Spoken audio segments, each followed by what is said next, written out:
سلااوان لەبێت ڕەوەند سەحەر سلااو لا بینەرانی خۆشەویستی کورسات و پرۆگرامی ڕۆژێکی نوێ بێت هەمیشە لە باشی و ئارامی و تەندروست باشی دابن ڕۆژێکی خۆش بەڕێ بکەن بێگومان ئەمڕۆ ئێمە لە هۆتێل گراند میلینیۆمین لە شاری جوان دیارە بەجێ خۆشحاڵیەوە دووەمین ئیڤێنتی عقارات لە شاری سلێمانی دووەمین ئیڤێنتی وەبەرهێنان لە شاری سلێمانی بەڕێوە دەچێت بە بەشداری 50 کۆمپانیای گەورە کە لەسەر ئاستی گیان و لە سەر ئاستی گیانیش یەکەمن پلی یەکەمیان بەدەستهێناوە لەم ئیڤێنتەیە بەشدارن و بەشێکی تری تەواوی کۆمپانیا بەشدار بۆکان لە ئیماراتەوە هاتوون بەجێ خۆشحاڵیەوە تەواوی کۆمپانیاکان ئەزمونێکی زۆر باشی کاری وەبەرهێنانیان هەیە بۆیە لەم ئیڤێنتەیە بەشداریان کردو بۆ دووەمین جار بۆ دووەمین ساڵ بۆ ئەوەی بزانن شاری سلێمانی تا چەندە کەش و هەوای گونجاوە تا چەندە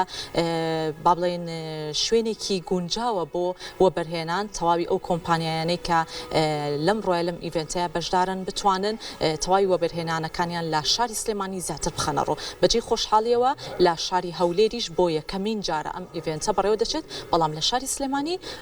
بۆ دووەم جارە و ئەمەش لینکێکی باش لە نێوان تەواوی کۆمپانیا بەشداربووەکانە دروست ئەکات جا بۆ ئەوی ورتریش لەسەر ئەم بابەتە بدوێن پێم خۆشە بچمە لە یەکێک لەو کۆمپانیانی کۆمپانیا ئیماراتیانی کە ئەمڕۆ لەم ئیڤێنتە جوانەیە بەشدارە پێما خۆش هەندێک پرسیاری لێ بکەین ئەچینە لای بەڕێزیان بەجێ خۆشحاڵیەوە مرحبا اگر برزي شت بيت إيران مرحبا أهلا وسهلا فيك أهلا وسهلا زين الحمد لله تمام أروى نحاس من شركة سمانة العقارية اگر سرتابة لو دس بيبكين ما هي أهمية المشاركة في هذا الإيفنت؟ باعتبار عنا كثير زباين من هون من العراق فاجينا نحن المرة الماضية من السليمانية وهلا رجعنا قررنا انه نجي من كثر الطلب على الاستثمار بدبي من العراقيين يعني العراقيين ئێمە کە هاتوینەتە شاری سلێمانی بۆ ئەوە هاتوین کە خەڵکێکی زۆر داواکاری لەسەر ئەوەیە کە موڵک لە شاری دووبێ بکڕێت بە خۆشحاڵیەوە ئێمە لێرە ئامادەین و چاوەڕێی خەڵکێکی زۆریش ئەکەین کە موڵکمان لێ بکڕێت. عندكم طموحات للشركات المجيئة في الاستثمار في الإقليم الكردستان وبخصوصات في المحافظة السليمانية؟ إن شاء الله بنتشرف أكيد يعني بنتمنى إن شاء الله يصير بالمستقبل عنا هون مشاريع في كردستان العراق سليمانية وأربيل إن شاء الله في القريب العاجل شركة سمانة إن شاء الله بتبلش مشاريع هون. إن شاء الله ئەمانەوەیت کە لە عێراقیشان مەشروعی خۆمان هەبێ وەکو شەریکەی سەمانە و لە سلێمانی و لە هەولێریش ئیشەڵا پلانمان هەیە کە شەریکەی سەمانە بتوانێت مەشروعی خۆی بکاتەوە لەم دوو شارە. تمام. هاي السؤال الثاني كيف ترى مستقبل الاستثمار في الكردستان؟ حسب علمي العراقيين بحبوا هون يستثمروا في كردستان العراق لا زالت أسعار العقارات هون عندكم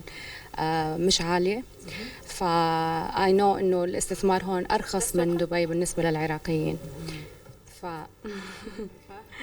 فعشان هيك في لسه كتير ناس بيقولوا لي لا نحن بنشتري في كردستان لا استعداد زور كس هيا كدلن بيسمع بوي كملكك لشاري سليماني بكرين کوردستانی عراق گونجاوە و ئەتوانن لێرە ئیسtismarکەن بەڵام بۆ دووبێ بەنسبە دووبێەوە سارەکان کەمێک بەرزە لەبەرەوە خەڵک زیاتر داواکاری ئەوەیان بۆ نمونە ئەوە لە کوردستان ئیسtismarکە وەکلەوەی لە دووبێ. شكرا تسلم عيني بێگومان وەکەوەی کە ئەم میوانم لەم بەشی پرۆگرام ئاماژی بۆ کرد کە گرنگی و باخی تەواوی بەشداریکردنی یەکێک لە کۆمپانیەکانی ئیمارات کە لەم ئیڤێنتەیە بەشداری کردووە باسی لەوە کردووە کە تەواوی هەرێمی کوردستان یاخۆت تەواوی پارێزگای سلێمانی با شوێنێکی گونجایی وەبەرهێنان دەستنیشان ئەکرێت بۆ ئەوەی زیاتر وەبەرهێنانەکانیان تیا بخەنەڕۆ بەجێ خۆشحاڵیەوە ئەو 50 کۆمپانیایی کە ئاماژەم پێکرد لە تەواوی ئاستی گیانە پلی یەکەمیان بەدەستهێنا و لەم ئیڤێنتەیە بەشداریان کردووە ئەگەر هاوکارم کەمێک لە دیمەنەکانتان بۆ بگوازێتەوە بەشێکی زۆر لەو کۆمپانیا بەشدار بووانە وەکۆی ئاماژەم پێکرد کۆمپانیای جیاوازن کۆمپانیای جۆرا و جۆرن لە تەواوی گیانەوە سەردانی ئەم ئیڤێنتیان کردووە بۆ دووەمین جارە لەبەر ئەوەی تەواوی ئەم کۆمپانیانە ئەیانەوێت بزانن وەبەرهێنانەکانیان چۆن بخەنەڕۆ و چۆن کاری لەسەر بکەن چۆن و بە چ شێوازێکیش ئاستی کۆمپانیەکان